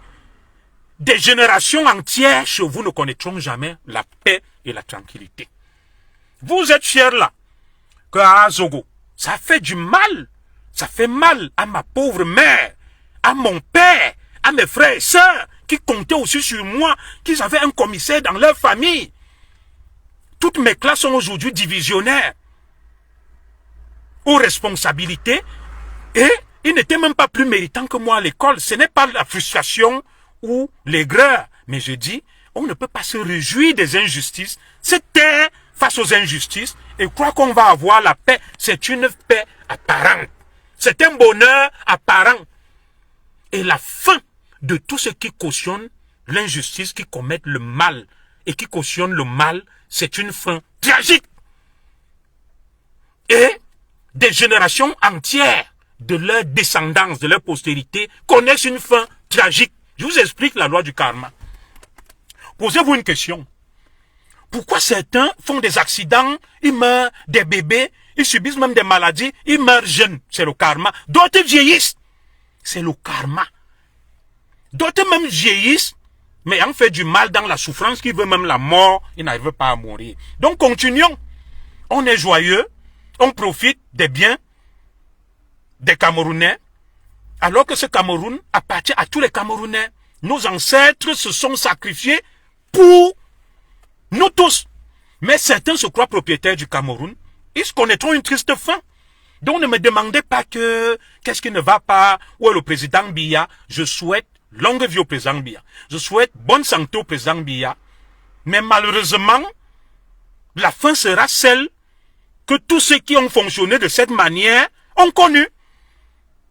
Le souverain a le devoir de veiller sur la justice, de protéger tous ses sujets. Nous sommes tous les sujets du souverain Paul Biya, le président de la République.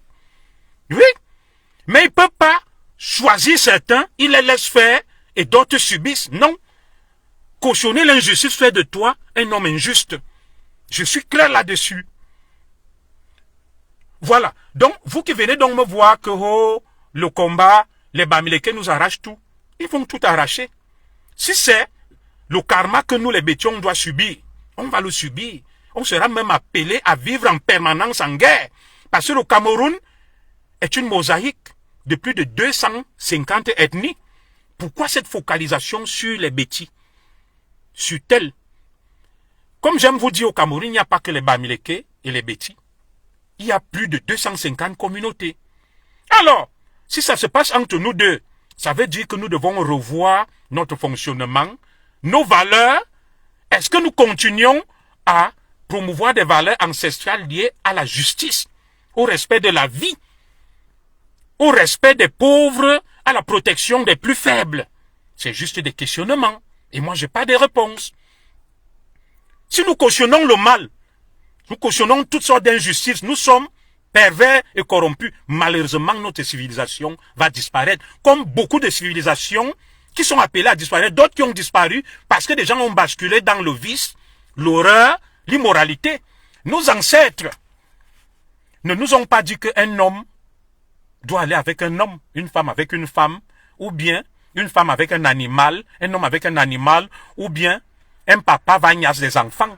Ce sont des valeurs antinomiques à notre anthropologie. Et dès lors que nous promouvons ce genre de valeurs, si on les promeut, on est appelé à nous désagréger, à disparaître. Alors, n'allons pas voir les conséquences de nos actes. Voyons plutôt les causes. Pourquoi en sommes-nous arrivés là? Et aujourd'hui, vous vous plaignez que nos frères bamileke nous phagocytent, ils contrôlent tout. Pourquoi ils ne vont pas tout contrôler? Si vous-même, vous avez laissé faire. Quand vous voyez notre mère, la première dame qui porte le ndop, est-ce que vous avez cherché à comprendre pourquoi la première dame tout le temps s'est sortie met le ndop? Des hauts dignitaires m'ont appelé, qui sont mécontents de ce qui se passe, que les bêtises s'entretuent, sont méchants, font du mal. Commissaire Zoro lance l'alerte et avertit notre communauté. Et si on ne stoppe pas ça, nous sommes appelés à disparaître. Oui. On prend Eko Maxime, on jette en prison. On prend Amourou Belinga, on jette en prison. On prend mon cadet Bruno Bidjan, on jette. Tout le monde, dès que tu es bêtis maintenant, il devient même dangereux maintenant d'être bêtis. Pas par rapport à nos frères bamileke, non, mais par rapport à l'élite bêtis. Il est plus dangereux actuellement d'être enfant de la forêt ou bêtis. Oui, tu t'exposes plus même que les autres. Parce que ceux qui tiennent les rênes, ce sont les bêtis. Et ils ne veulent pas du progrès de notre communauté. Ils ont fait leur choix. Et leur choix s'appuie sur quoi? Quand tu n'as pas l'argent, celui qui a l'argent achète tout. Oui, les écans ont faim. Ils n'ont rien. Regardez ceux qui vont au Canada. Moi, j'ai plein d'écans qui veulent aller au Canada. Ils n'ont rien, ils ne peuvent pas y aller. Au moment où nos compatriotes bamileke se réunissent, mettent en avant la solidarité. Au moment où les écans se réunissent, mettent en avant la solidarité, les Bamis se réunissent, mettent en avant la solidarité. Un bamileke qui va aller au Canada, Immigration Canada, la communauté lui prête de l'argent, on lui dit tu veux combien? 10 millions, on lui donne. On dit quand tu seras là-bas, tu vas rembourser. Qui peut faire ça chez les écans? Pour tuer les enfants de la forêt? Personne. Mais nous nous plaignons. Nos compatriotes bamileke se réunissent. Ils envoient leurs enfants à l'étranger. Faire des bonnes filières pétrochimie, droit international. Ils occupent des postes à l'international, Banque mondiale francophonie. Pendant ce temps, nous on est fiers que mon frère là est colonel. Il s'appelle Achama. Mon frère là est commissaire divisionnaire. Il s'appelle Dibango. Et mon frère là est magistrat. Il s'appelle Mbok. Voilà ce qui nous préoccupe. On ne pense pas loin, on ne pense pas à l'avenir. On se contente, n'est-ce pas, du décor, des choses inutiles. Pendant ce temps, les autres occupent des secteurs clés et névralgiques. Ils vont faire de nous demain leurs esclaves. Ils contrôlent les secteurs clés et névralgiques. Ils ont de l'argent. Et je vous dis, celui qui a l'argent contrôle le monde. L'argent, c'est le nerf de la guerre. Tu es gouverneur, tu es sous-préfet. Mon frère bamileke est milliardaire. Est-ce qu'on mange le poste de sous-préfet? C'est pour ça que vous voyez, on te dit le préfet, l'ancien préfet du Vouri, écrit au directeur des brasseries que la cérémonie qu'il y a chez moi là, j'ai besoin de tant. Ils n'ont rien. Ils ont besoin de l'argent de nos frères bamileke pour vivre, pour construire des maisons. Alors, vous pensez donc que les hauts dignitaires qui sont au sommet, pourquoi ils ne vont pas brader nos terres? Pourquoi ils ne vont pas donner les marchés à nos compatriotes bamileke et des postes juteux? Parce qu'ils veulent de l'argent, ils ne pensent qu'à eux. Ils n'ont pas une vision sur le long terme. Oui. Ceux qui nomment là. Je vous avais dit par exemple que les postes de consul s'achètent. Quelqu'un part, il verse 100 millions, on le nomme consul. Alors, vous pensez que celui qui a le pouvoir de nomination, qui est quand vous entendez que tel haut dignitaire a 10 terrains, il a construit des immeubles, il a des maîtresses partout, c'est avec l'argent de quoi? C'est avec l'argent de quoi? C'est l'argent de la corruption.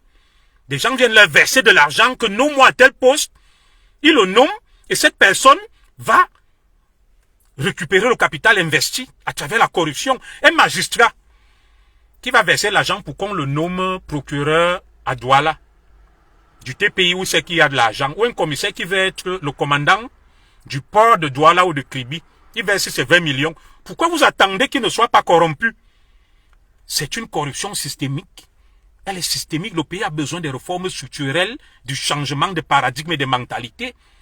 Il faut un dur à cuire pour redresser ce pays qui a été détruit. Et lorsque nous parlons, des gens se livrent au grand écart, à la courtisanerie. L'homme ne fait pas l'homme, l'homme fait lui-même.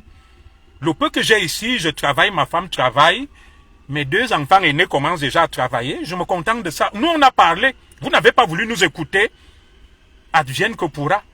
Et on verra, on va tous lire l'heure. Quand on parle, vous pensez que c'est parce que j'ai trop la haine ou parce que je souffre trop. Je souffre, mais je ne suis pas le plus souffreté des Camerounais. Et je n'irai pas m'appuyer sur des boucs émissaires pour accuser tel ou tel. Je vous ai dit, la première dame Melondop, vous qui m'interpellez là, est-ce que vous voyez ce que nos frères Bamileke nous font là? Est-ce que vous avez cherché à savoir pourquoi elle ne met que l'Ondop? Pourtant, la première dame est de culture et camp, de parents et camp. Pourquoi elle ne met pas le baume? Et c'est dans ma bouche que vous allez venir prendre. Non. Pourquoi ne met-elle que l'Ondop? Ça doit vous amener à réfléchir. Vous allez combattre les conséquences d'un phénomène au lieu de chercher à comprendre les causes. Pourquoi nous sommes-nous arrivés là? Que quand tu es bêtis, tu es en danger. Quand tu es enfant de la forêt, tu es en danger. Et que, au contraire, quand tu es même un compatriote Bamileke, tu es protégé, tu es craint. Pourquoi? Vous devez vous poser des vraies questions.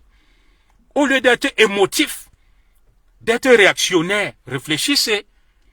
L'élite, et quand elle est dévoyée, elle a perdu tout sens de la réalité et nos valeurs. Cette élite est clochardisée. Cette élite est à la solde de l'élite de nos compatriotes Bamileke qui ont le pouvoir économique et financier et qui achètent tout ce qu'ils veulent et je ne peux pas le leur reprocher. Quand vous venez pleurer là que ouais, l'ambassadeur Ekoumou, je n'ai rien après son excellence Ekoumou. Hein. Oh, son excellence Ekoumou a signé un truc au Bamileke où ils exploitent notre culture pour aller gagner l'argent à la francophonie. Posez-vous les vraies questions que pourquoi l'ambassadeur Ekoumou signe ça aussi facilement? Qu'est-ce qui est au-dessus d'Ekoumou? Quelles sont les consignes? Pourquoi le lobby Bamileke est si fort et si puissant? C'est ce que vous devez chercher à comprendre. Qui se cache derrière tout ça? Moi, je ne vais faire aucun reproche à mes compatriotes Bamileke. Non. Ils ont été forts. Ils ont été forts, ils vous écrasent, ils achètent tout. Et lorsque le grand lobby Bamileke vous dit, le Bami Power, on va acheter toutes vos terres, tous vos chefs, tout. Vous prenez ça à la légère. C'est aujourd'hui que vous commencez à le comprendre. Vous venez voir les conséquences. Vous avez une élite médiocre, corrompue, méchante, égocentrique, qui coupe la tête à toutes les valeurs sûres. Une élite dévoyée qui a perdu le sens de la réalité et qui a perdu l'éthique ancestrale. Des hommes qui deviennent des femmes deviennent des hommes. Des hommes et femmes qui deviennent des animaux, qui niassent les enfants. La malédiction s'abat sur nous. Et nous courons vers notre perte. Et c'est notre fin si ce n'est pas stoppé. L'élite a été dévoyée. Nous sommes nus. Nous n'avons plus rien. Au lieu de vous attaquer aux conséquences, cherchez à comprendre les causes. Cherchez à comprendre les causes. Vous avez un homme comme Eyeba ici. Moi, j'ai laissé. La communauté est venue pleurer que Djoré, c'est ton grand. On m'a donné des cartons de dossiers sur ce qu'il fait au ministère des Domaines du Cadastre avec nos frères Bamileke. Et je ne blâme pas les Bamileke, je blâme Eyeba ici. Il leur a tout concédé. Et puis même, que peut faire Eyeba ici face à la puissance financière de nos compatriotes Bamileke? Et si rien n'est fait, ça ira de mal en pire. Nous sommes là, Eto, Mouele et tout ça. Eto et Mouele sont des enfants de la forêt. Que font-ils? pour préserver la communauté. Je ne les juge pas. Voilà un problème. La francophonie et tout, il y a des chefferies chez les Bassas, non? Puisqu'on m'a dit que c'est un problème qui concerne les enfants de la forêt, les routes des seigneurs. Nous avons des élites, les Eto, les Mouelé, les Joseph-Antoine Bell, qui peuvent se mobiliser pour ça. Nous avons des élites, Betty, les Ngongo et autres, les Ayolo, et bien d'autres. Pourquoi vous venez pleurer vers moi? Qu'est-ce que moi je vais faire? Si l'élite qui est là, qui tient les leviers, si l'élite qui a la puissance ne fait rien, qu'est-ce que moi je vais faire face à ça? J'ai parlé, j'ai dénoncé, j'ai été accusé de tout. On m'a collé tous les noms d'oiseaux. Certains se cachent, font la fête, boivent, mangent, veulent que d'autres se sacrifient. Voilà notre problème. Quand les autres se montrent solidaires, nous, on est égocentriques dans la haine, la jalousie. On ne va pas évoluer. Donc c'est pour ça que je vous ai dit que je préfère me taire, regarder tout ça de loin, et que ce qui va arriver, arrive. Ne venez pas me demander que est-ce que le président Biya, ce qu'on entend là est vrai. Est-ce qu'il est vraiment malade? Est-ce que tout va bien? Mais les mêmes qui sont avec le président Biya, ce sont eux qui donnent des informations à ceux qui les mettent dehors. Allez plutôt leur demander. Allez leur demander. Il y a des informations dehors, mes chers compatriotes. Chaque fois, les informations des gens que vous contestez là, ils vous ont dit que on va nommer tel à la DGRE. Ça sera un Bamileke. Ce qu'ils vous ont dit s'est passé. Ils vous ont dit qu'Amogo Belling va aller en prison avec Koko. Ils vous ont dit que dans l'affaire du contre-amiral Fouda, on va libérer tel. Tout ce qu'ils vous ont dit, c'est réalisé avec exactitude. Alors, quand vous venez m'interpeller que, est-ce que tu peux nous donner des informations le président Biya? Allez vous informer auprès de l'élite Betty autour du président Biya qui donne des informations à ces gens contre des espèces sonnantes et trébuchantes. Ils payent. Il y a des mouchards autour du président Biya. On leur donne de l'argent. Que dites-nous? Je vous avais raconté une histoire à l'époque quand j'étais dans le code. Quelqu'un nous avait promis des informations à Ney. Il a commencé à donner des informations cruciales. C'était un membre de la famille du président Biya. Un membre. Il nous a dit, je vais photocopier tout à Ney. À la résidence, je vais vous donner. Et ces gars traitaient avec qui? Un compatriote Bamileke du code. C'est donc le compatriote Bamileke là qui vient me dire, voilà ton frère et quand, qui va tout nous donner sur le pouvoir. Traite avec lui. Et ce membre de la famille présidentielle est là. Il va au Cameroun, il est sur Facebook, dans tous les forats et quand. Il a insulté les gens. Il m'a même insulté. Alors que j'ai des trucs compromettants sur lui. Quand j'ai vu ça, j'ai dit non, comment un Nékan, un Betty peut aller livrer? Il est même de la famille, sa propre famille. J'ai stoppé à l'époque. Mais ce gars est venu m'insulter. Il m'a dit, mets tes pieds au Cameroun, tu vas voir. C'est toi qui voulais me manipuler. Alors que je ne le connaissais pas. C'est un compatriote Bamileke qui m'a mis en contact avec lui un Nékan. Et ce gars est Nanga. Oui. À la fin, il monte à Yaoundé et dit que si je remets ses pieds ici, vous allez voir, moi je pars au Cameroun. Alors que je ne le connaissais pas, c'est lui qui est venu proposer ses services aux compatriotes Bamileke. Et les compatriotes Bamileke qui me faisaient confiance m'ont dit, j'ai ton frère. Et ce frère-là commence à dire que c'est moi qui l'ai monté contre la famille, alors que c'est lui-même qui allait contacter des compatriotes Bamileke pour leur donner les informations sur la famille présidentielle. C'est comme ça les camps. Oui. Il y a une autre là qui vient me voir, il y a tel colonel là, il me fait ceci, un Bamileke. Boum. La même commence à insulter les écans. Plus sorcier que certains écans, tu ne trouves pas. Donc, mes frères, moi j'aime ma communauté. J'aime le peuple camerounais, j'aime le Cameroun. Malheureusement, il faut se dire des vérités. Et c'est ça qui me caractérise. Vous avez vu ma diète virtuelle. Je ne parle plus, je ne dis plus rien parce que j'ai peur pour notre communauté. Je connais, je sais que le mal est profond. J'ai des informations que vous n'avez pas. Et de fois, ces informations, je vous les donne de manière feutrée et subtile et codée. Mais vous n'arrivez pas à décoder mon langage. Et malheureusement, je ne peux rien faire. Je ne peux pas parler ouvertement, je vais m'exposer. C'est des lobbies très puissants qui peuvent m'atteindre partout où je suis, comme vous avez vu Israël, qui allait atteindre Hassan Nasrallah chez lui. Ils promettent même au guide de la révolution iranienne, Ali Khamenei. Non, c'est pour rigoler. Ali Khamenei, qui peuvent aller le frapper où il est. Il y a des traîtres autour du guide de la révolution iranienne de Hassan Nasrallah et de tout ce qu'on liquide là. Les Ismaël Haniyeh et tout. C'est pareil chez les Ekans. Ce qui vous livre chez nos frères Bamileke, il ne faut pas vous attaquer à nos frères Bamileke. Nos frères Bamileke vous aident même à avoir des informations. Parce que nos frères Ekans, autour du président Biya, adorent l'argent. Et nos frères Bamileke ont l'argent. Et nos frères Bamileke achètent tout ce qu'ils veulent avec l'argent. Vous devez plutôt revoir la moralité, la structuration morale et vertueuse, anthropomorphique de l'élite Ekan, fragile, vulnérable, dévorée par la part du gain, qui est autour du président Biya, qui fournit toutes les informations, mais des gens viennent s'acharner sur moi que Zogo mette les pieds au Cameroun. Zogo fait ceci, tu vas voir. Je suis responsable de la situation du Cameroun. En quoi? De la fuite des informations. En quoi? Les mêmes qui servent le président Biya, qui sont avec lui nuit et jour. Vous avez suivi l'audio qui a circulé? Que le contre-amiral Joseph Fouda m'en excuse. Un audio, le contre-amiral, un audio qu'on prête au contre-amiral. Je n'ai pas dit qu'il est de lui.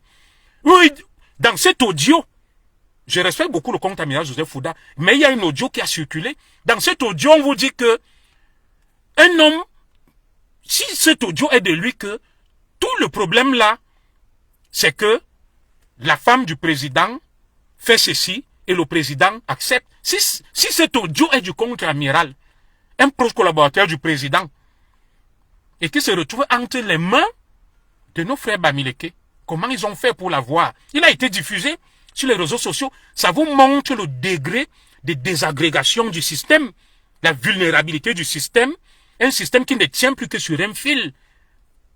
Il vous donne des apparences là-bas que tout va bien. Vous voyez ce qui se passe entre l'OBI et la police là, dans le Famous. C'est un signe annonciateur de l'affrontement qu'il y aura entre les différents clans qui sont tapis dans l'homme, qui fourbissent les armes.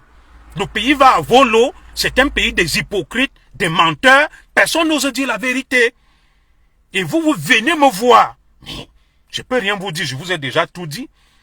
On ne doit nous en prendre qu'à nous-mêmes. Tout ce qui est dehors, c'est nous-mêmes. Autour du président Biya, il y a qui? Il y a les Ayolo, il y a mon frère Mangisa Bikele. C'est des bêtises, des Ekans, autour du président Biya. Et comment les compatriotes Bamileke font pour avoir des informations? Ils te disent que le président Biya est rentré de Chine. Le président Biya est à Genève. Il devait aller à l'Assemblée générale des Nations Unies, il ne se sent pas bien. Et il a renoncé. Il est dans tel hôpital. Il se fait soigner. Il va repartir là-bas. Il ne peut... Mais, posez-vous une question. Qui donne ces informations aux lanceurs d'alerte? Pour la plupart Bamileke, est-ce que moi j'ai ces infos? Je vais aussi lire chez eux. Ça veut dire que des Ekans autour du président Biya, qui passent là avec des vestes de costumes, vous disent qu'ils sont sérieux, ils aiment le pays, sont des patriotes, ils balancent tout. Quand nos frères Bamileke veulent obtenir une information, ils savent que les Ekans sont friands d'argent, ceux qui sont autour du président Biya. Ils utilisent le point faible. Rendez même plutôt grâce à nos frères Bamileke, qui nous permettent d'avoir beaucoup d'informations. Oui. Vous êtes dans des combats inutiles. C'est pour ça que moi je regarde de loin, je ris. Je ne parle pas des histoires de l'Africa Foot et autres, des taux, de moelle. C'est la diversion. Pendant ce temps-là, ce temps de diversion-là, les autres sont en train de s'enraciner et vous pleurnichez. Vous pleurnichez. Vous allez pleurer plus que ça. La chute sera brutale, la fin sera atroce.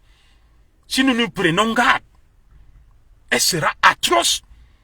Ce qui arrive là, les gars ont déjà tout bazardé, tout vendu, tout livré pour l'argent. Vous savez même où vous êtes. Vous ne savez pas où vous êtes. Je vous dis, nos compatriotes Bamileke sont forts. Ils ont l'argent, la puissance financière. C'est un argent qu'ils ont cherché. Voilà. Et maintenant, ils achètent tout ce qu'ils veulent. Et vous ne pouvez pas leur reprocher ça. Pourquoi le Qatar est respecté et Dubaï? Ils ont le porte-monnaie. Ils achètent tout ce qu'ils veulent. Les clubs là, le Real de Madrid, le PSG appartiennent à qui?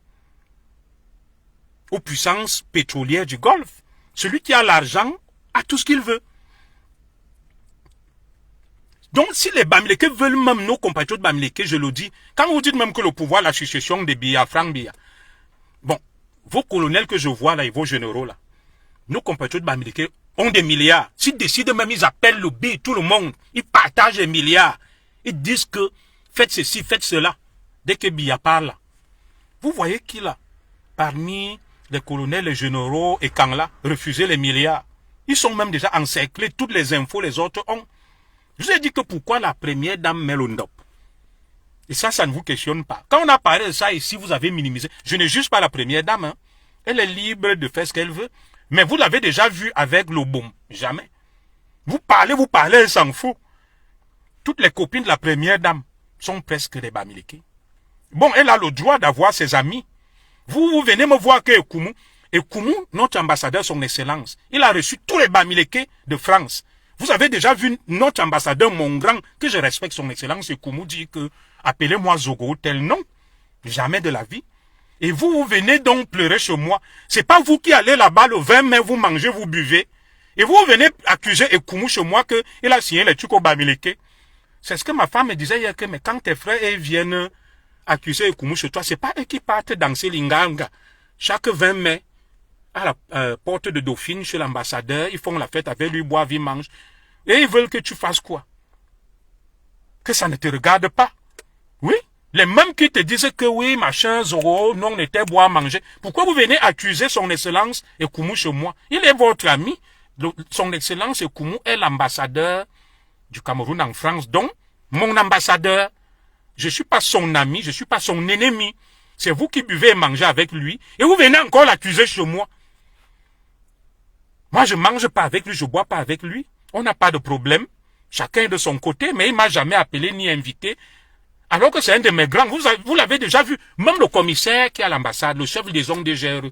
Nous sommes sortis de la même école. Vous l'avez déjà vu un jour m'appeler que mon frère d'armes, bonjour. Je voulais juste prendre des nouvelles. Toutes les associations qui sont reçues à l'ambassade, c'est des associations de nos compatriotes Bamileke. Vous voyez là le 20 mai, tout. Parce que c'est la puissance financière. Les gens roulent pour l'argent. Les gens roulent pour l'argent. Les mêmes écans qui partent danser, quand je leur dis que ouais, comment mon grand Ekoumou même ne peut pas aussi faire que même un 20 mai, il dit que monsieur et madame Zogo venez là. Non, il nous a jamais invités. C'est vous qui l'invitez. Et vous venez l'accuser chez moi pour que je fasse quoi? C'est plutôt à vous d'aller voir votre grand. Moi, son excellence Ekoumou est notre ambassadeur. Il n'est pas mon ami, il n'est pas mon ennemi. C'est notre ambassadeur. Quand vous venez l'accuser chez moi, qu'est-ce que moi je peux faire? C'est plutôt vous qui êtes ses amis, il vous invite, vous buvez, vous mangez, il vous donne les médailles. C'est à vous d'aller lui dire que Atara, Antondebe, Anyamoro, il a fait dire à l'autre. Moi, ça me regarde en quoi? Ça ne me regarde pas. Nous vous regardons de loin avec la main sur la joue, que c'est vous, non? C'est votre pays. Vous voulez que je fasse quoi? Je ne peux rien faire.